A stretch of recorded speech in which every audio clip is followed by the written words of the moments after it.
Why Does Applejack Cry? By Brony5. Applejack's crying again. Big Mac looked up from his book. Applebloom had descended down the stairs just now, staring at him with a melancholy eyes the color of apple juice. From across them, near the fireplace, sat Granny Smith in her rocking chair, at work on her knitting. She too had looked up at Applebloom when she made her announcement. Granny Smith looked at Big Macintosh. Even though her other features had aged, her eyes were always convincingly young, and Big Macintosh had thought. They even had the same color as their Apple family's youngest member, but even they lost their sparkle when their granddaughter spoke up. Those eyes, ancient yet young, begged Big Macintosh to see his sister upstairs.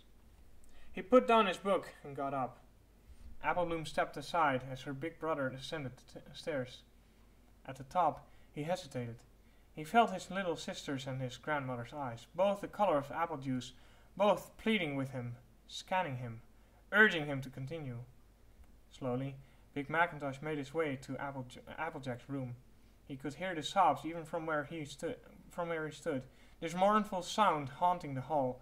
In his mind, Big Macintosh went over all the things he could say, all the things he shouldn't say, all the things he couldn't say, and all the things he should say would never have the courage to say. He was at Applejack's door now, and he waited for the sobbing to cease. Almost a minute after they had stopped, Big Macintosh made up his mind and opened the door.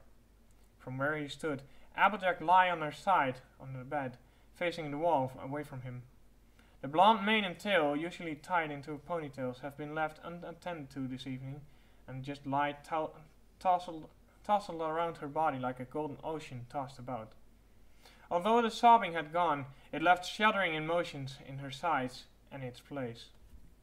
Her hat, the hat her father had given to her, hung from the corner of her bed. Big Macintosh cleared his throat and swallowed. "You okay, Applejack?" Silence. I'll be fine. Came the quiet reply, coupled with that of what sounded like a hiccup. I'm always fine. More silence. Big Macintosh shifted his weight from one side to the other awkwardly. You want to talk about it?" You already know, Big Mac. You already know. Her voice was flat, devoid of the raw character and courage he normally possessed. Not knowing what else to say, as he hadn't come to any sort of conclusion as to what he could, should, or couldn't, or shouldn't say before, Big Macintosh drew nearer to his sister. Stopping at her bed, he lowered his head to her and nuzzled. He felt her turn around to the other side to face him. Before he opened his eyes, he felt her forelegs wrap around his neck and hold him tight. When he opened his eyes, he was met with a pair of bright green eyes surrounded by puffy pinkish red that came with an hour of suffering. After he opened his eyes, he found her. Big Macintosh put his hoofs around Applejack. They embraced, and Applejack shaking as if afraid that she should let go. Big Macintosh might disappear and leave her alone. You always know the right thing to say, Applejack said. She made a sound that was in between a choke and a chuckle. Outside of the room, Applebloom looked at Applejack's door, slightly ajar, forlornly. She had heard her two siblings talk this way so many times before, and she had seen her sister cry oh so many times before, and she had seen her brother comfort her sister oh so many times before. But she never understood why, and it was for this reason that Applebloom was scared. She and Applejack would be outside playing after the chores were done, only for Applejack to slow down and begin to cry.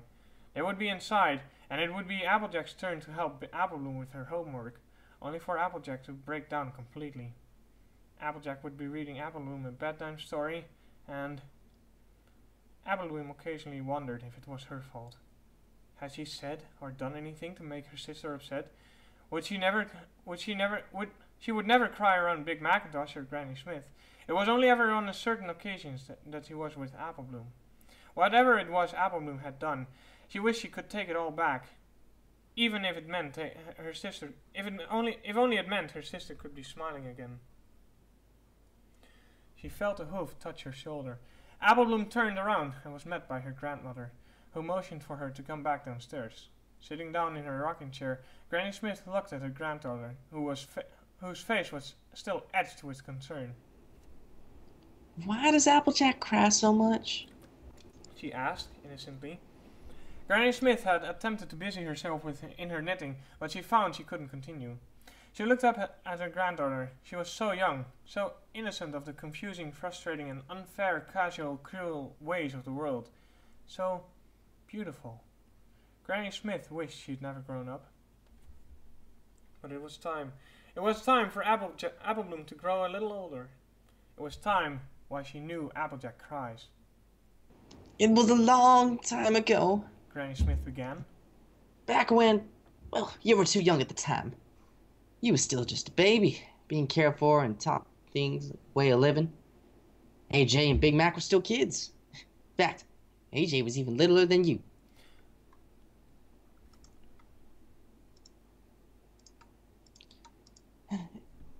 She was? Is this about when she moved to Manhattan? Nah, it was before all that. Although it was only shortly before then. Granny Smith's eyes shifted as she wondered how she could phrase what she had to say. It was time for Applebloom to know. It was time for her to grow older. Did you ever wonder why AJ left to begin with? Applebloom stretched her head. She said she didn't want to be on the farm. That's true. After what happened, she didn't want to be on the farm. But to be perfectly honest, I don't think she really wanted to be anyplace at all. I just think she just wanted to get away. Applebloom became confused. Let me see. Continued Granny Smith.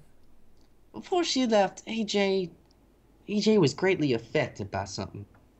She had got these scars that run right deep down to her soul, Applebloom. It affected her more than it has her brother. Celestia only knows how she copes. She felt her eyes brim with tears as her ancient voice began to crack. Celestia only knows how I cope. Sometimes I wonder if Applejack's the only one with a soul around here besides you. Applebloom became afraid. Granny Smith looked away, and then she looked back. She was stalling, obviously. It was time for her grandmother to grow older, to become more aware of the world she was living in. No way for her grandmother or siblings to protect her from the world that would offer her or do to her.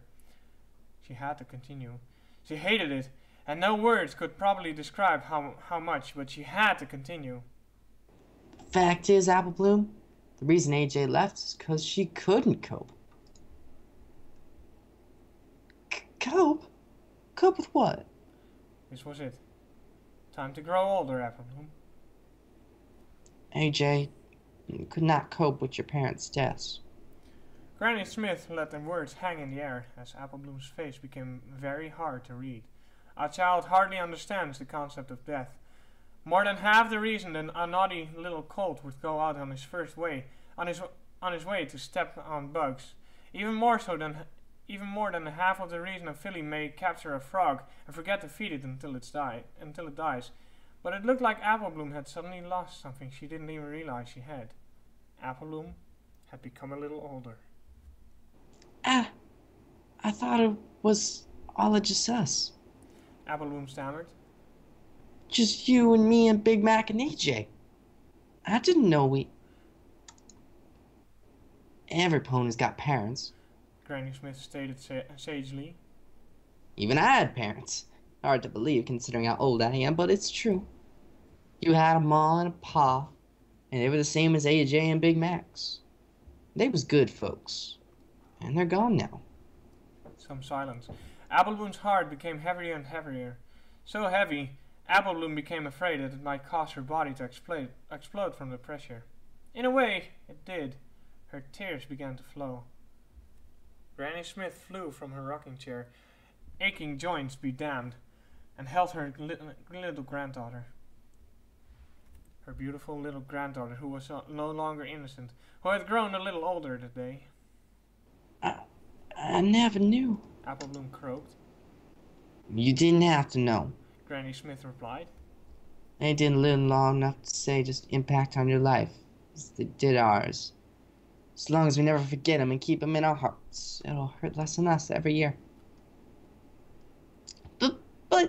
Apple Bloom said. The words refused to leave her mouth, yet the tears left her eyes in crowds. She collected herself and tried again. But they're gone, Granny Smith. They're gone, and Applejack will never see him again. Granny Smith hugged her granddaughter tighter. Hush, baby, that ain't true. That don't mean you're never gonna see him again. It ain't goodbye. It's see you later. Apple Bloom looked into Granny Smith's eyes as she continued. They're in heaven now, Apple Bloom. They're being taken care of, and we'll join eventually in our own time. So it ain't goodbye, not really. Never is. The sunlight from outside began to fade, coloring the walls purple and orange, the evening colors. So why does Applejack cry? She cries 'cause she misses him terribly, Apple Bloom. From now to the end of her life, she'll miss him. But she keeps going because she's got me, and she's got Big Macintosh, and she's got you. The paintings on the wall became covered with the dimming light of the setting sun. Soon it would be Luna's turn to watch the land, her shadows dancing in the moonlight as the stars above vigilantly in the sky, her graceful darkness speaking to any pony willing to listen through the sound of crickets in concert. But then Granny Smith held Apple Bloom and Big Macintosh held Applejack. After that sun had set, after the moon had given way to the morning, after the weeks had passed, and after the months that had passed afterwards, Applejack had forgotten that particular evening. It was something in the morning, after she had fed the animals, that Apple Bloom had come to her. I want to show you something, Apple Bloom said. And there, past the fields and past the orchard, there, at the entrance to Sweet Apple Acres, stood Big Macintosh and Granny Smith, their smiles long and wide. With them stood Applejack's friends and the studious Twilight Sparkle, the ambitious Rainbow Dash, the energetic Pinkie Pie, the elegant Rarity, and the diffident Fluttershy. Behind them stood the Cutie Mark Crusaders, Miss Cheerily and her students, Filthy Rich, the Cakes, the Mayor, her cousins and uncles and aunts, and every pony else Applejack recognized. All present looked excited, as if something miraculous were about to happen. What's all the commotion? Asked Applejack. Twilight Sparkle and Rarity pointed to a pair of tarps, one at each side of the entrance. Pinkie Pie produced a drum out of nowhere in particular, and began a drum roll as Rainbow Dash cleared her voice. "Fillies and Gentlecalls," she announced, "we are gathered here today to present you a once-in-a-lifetime event. Before us today stands a monument dedicated to the hard work, the dedication, and the overall sheer, crazy, holy cow, I can't believe they're that awesome radicalness of the Apple family." With a grand sweeping of gestures and enough bravado and bluster to cause several theater groups to explode, Rainbow Dash ripped a frothing excitement from the crowd by her introduction. By the end of her speech, she stopped and then bowed to point towards the tarps. "Behold!" And with that, Rarity and Twilight removed the tarps to reveal something breathtaking. At the entrance to Sweet Apple Acres stood two statues. One of a powerful stallion, and the other of a beautiful mare, both apparently blessing any pony who would pass through these gates. Applejack recognized them immediately as her parents. The crowd cheered and applauded as Applejack, in dumbfounded wonder, slowly walked around the statues, observing them in every last detail with wild, childlike eyes. As the crowd had begun to pass pieces of cake to celebrate the new orchard ornaments, Apple Bloom explained that everything to her big sister. How she had told her classmates about what made Applejack cry. How she had told how her classmates told Cheerily, and how Cheerily told Twilight Sparkle. How Twilight Sparkle told her other friends, and how Apple Bloom had gotten the idea to make the statues. How every pony in town pitched in money to fund the statues, and how Pinkie Pie invited the entire town to the celebration. And even how she had gotten the other apples to attend. As Apple Bloom's cavalcade of words continued, Applejack stood, as if in shock. Her friends slowly gathered around her. She didn't seem to notice until Pinkie Pie tugged on her tail. They all shared some silence as Applejack's eyes went from the statues to her friend and to her family. And just like that, Applejack began to cry again. Apple Bloom gasped and held her sister tightly. I'm sorry. I only had these old photos to work with, and... No, it's that. It's just... Apple Bloom removed her hat and wiped her eyes, sniffling. She looked to Apple Bloom with a big smile on her face. Tears can be more than just a sadness and heartbreak, Apple Bloom. She picked up her little sister in a tight embrace as their friends looked on. This is the happiest I've been in a while. They laughed and spun around and danced, young again, innocent again, beautiful again. And that is why Applejack cries. The end.